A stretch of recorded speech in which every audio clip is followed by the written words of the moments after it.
Pemirsa, Wakil Ketua Komisi Pemberantasan Korupsi Alexander Marwata mengakui politik dinasti atau kekuasaan yang dijalankan secara turun-temurun oleh satu keluarga atau bertalian darah membuka celah terjadinya korupsi.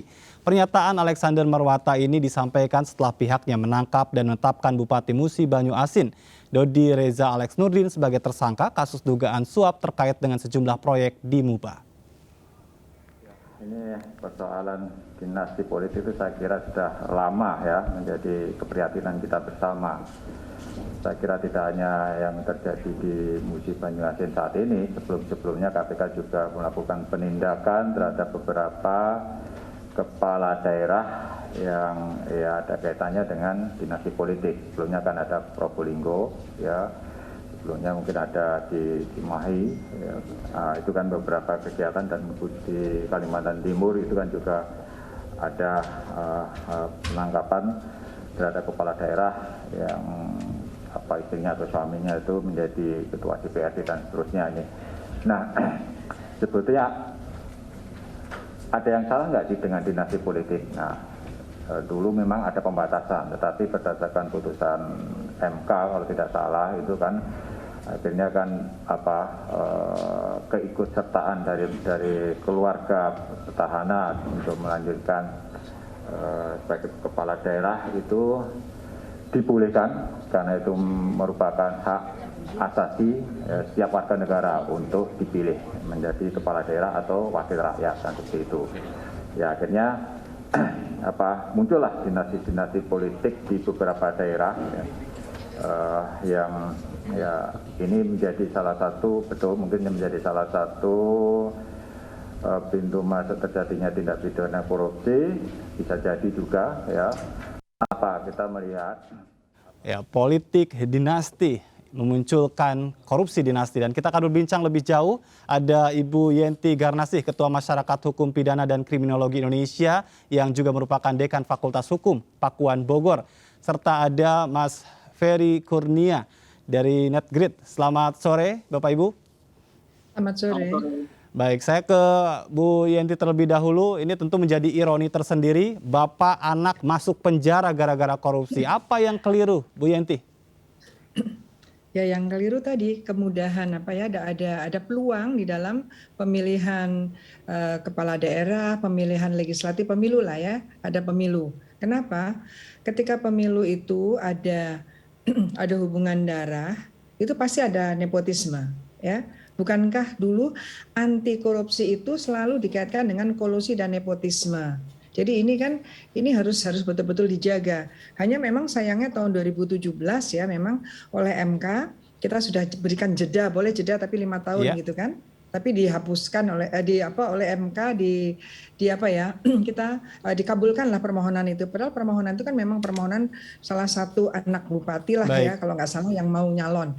Nah, disitulah kita harus lihat apakah bisa dijaga demokratisasinya. Apa demokratis seperti itu? Karena apa?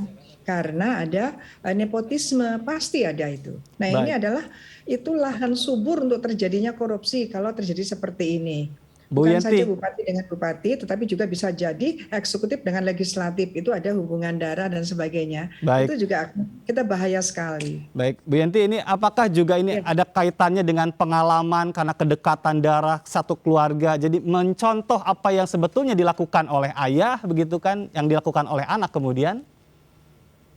Bisa jadi seperti itu, tapi bisa jadi juga begini, misalnya ayahnya dulu hampir saja terbuka pedoknya berkorupsi, dia akan jaga yang menggantikan itu kerabatnya supaya praktek-praktek buruk yang pernah dilakukan oleh kepala daerah yang lebih dahulu itu bisa ditutupi. Yang nutupi siapa? Ya kroninya, ya saudaranya, ya nepotismenya gitu. Ini kan harus ya.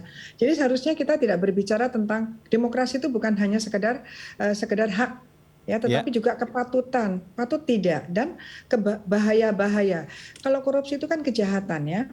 Jadi dalam hal kejahatan itu harusnya ada juga faktor-faktor yang memicu kejahatan apa Baik. dari sudut kriminologi. Nah, Iya. seperti ini termasuk pemicu karena apa? Karena ada hubungan gitu ya. Bisa jadi mengikuti, bisa jadi yang sudah itu malah ditutupi atau dua-duanya seperti ini.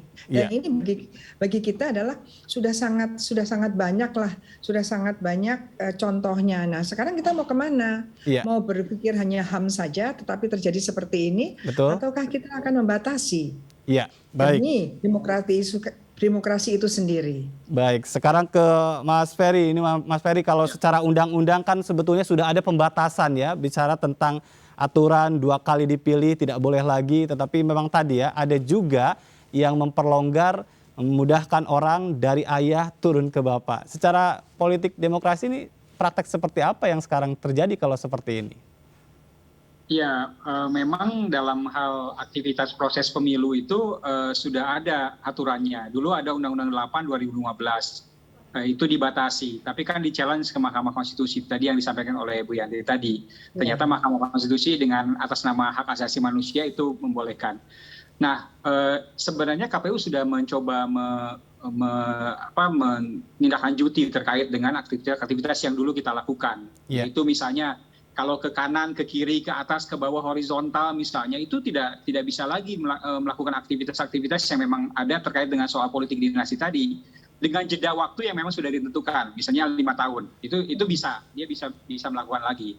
Nah, dalam konteks proses seperti ini yang memang kalau saya melihat ini di sini adalah bagaimana partai politik menjadi hal yang sangat penting untuk menseleksi orang-orangnya yang nanti akan duduk sebagai calon kepala daerah atau nantinya dalam pemilu nasional calon legislatif. Baik. Ini menjadi poin yang sangat penting. Supaya apa? Supaya bagaimana proses-proses perkaderan di partai itu betul-betul berjalan dengan baik, tidak adanya mahar, karena memang disitulah cikal bakalnya, termasuk bagaimana tidak adanya politik biaya tinggi, misalnya serangan fajar dan lain sebagainya. Baik. Kalau ini muncul, maka ini menjadi satu proses lingkaran setan yang memang terjadi dalam aktivitas pasca pemilunya, seperti itu. Iya. Saya pikir komitmen kebangsaan yang ada di semua kita, termasuk yang paling penting di tingkat elitnya, dan juga bagaimana proses-proses pendidikan politik di masyarakat yang memang terus-menerus diupayakan, tidak hanya oleh partai tapi oleh seluruh stakeholder yang ada, sehingga masyarakat dia betul-betul paham bahwa ketika akan memilih sesuatu itu bukan karena faktor 100.000, 200.000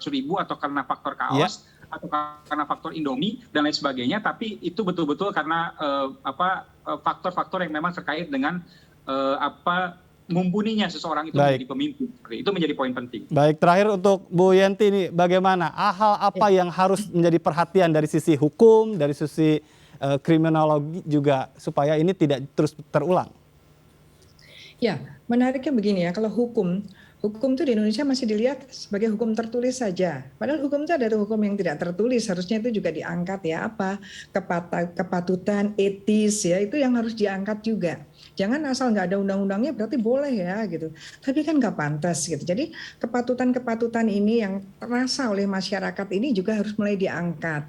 Jadi tidak segala sesuatunya tuh asal undang-undangnya boleh oke gitu kan, tidak seperti itu. Kalau kita mau maju ya memang kita berkaitan dengan etika, berkaitan rasa kesusila, rasa kepantasan ini juga harus mulai ada. Termasuk juga mungkin saya bisa tetap pesan kepada ketua-ketua partai. Ketua partai memberikan satu rambu-rambu lah. Ya, kalau mengkader tuh ya jangan bapaknya, ibunya semuanya. Apalagi kalau sudah diserahkan. Karena di satu sisi saya katakan tadi bahwa peluang-peluang itu apa sih? Korupsi itu apa sih? Kekuasaan, uang. Kalau ada kekuasaan, ada uang itu bisa korupsi. Baik. Dan mereka lebih korupsi lagi ketika kekuasaan itu melebar kepada anaknya. Apalagi kalau bersamaan. Baik. Ya, bersamaan gubernur dan anaknya gitu ya.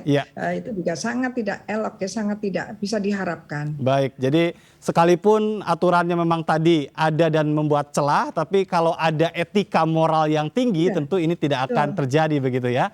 Baik, terima kasih. Itu ketataran itu. Baik, Ibu Yanti Garnasi, terima kasih sudah berbincang bersama kami, Dekan Fakultas Hukum Pakuan Bogor, dan juga Mas Ferry dari Netgrid sudah bergabung sore hari ini. Terima kasih. Terima kasih Mas Ferry, Mas Ajat. Dan pemirsa, KPK telah menetapkan Bupati Musi Banyuasin Dodi Reza Alex yang merupakan anak dari mantan Gubernur Sumatera Selatan Alex Nurdin sebagai tersangka kasus suap pengadaan barang dan jasa infrastruktur di Kabupaten Musi Banyu Asin. Penangkapan Dodi Reza menambah panjang daftar politik dinasti yang terjerat kasus korupsi.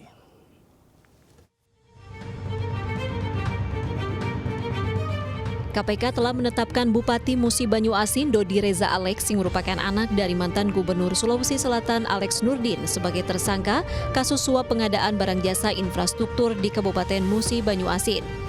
Wakil Ketua KPK Alexander Marwata mengatakan Dodi diduga dijanjikan uang sebesar 2,6 miliar sebagai imbalan jika perusahaan milik Suhandi menang tender 4 proyek di Pemkab Musi Banyu Asin.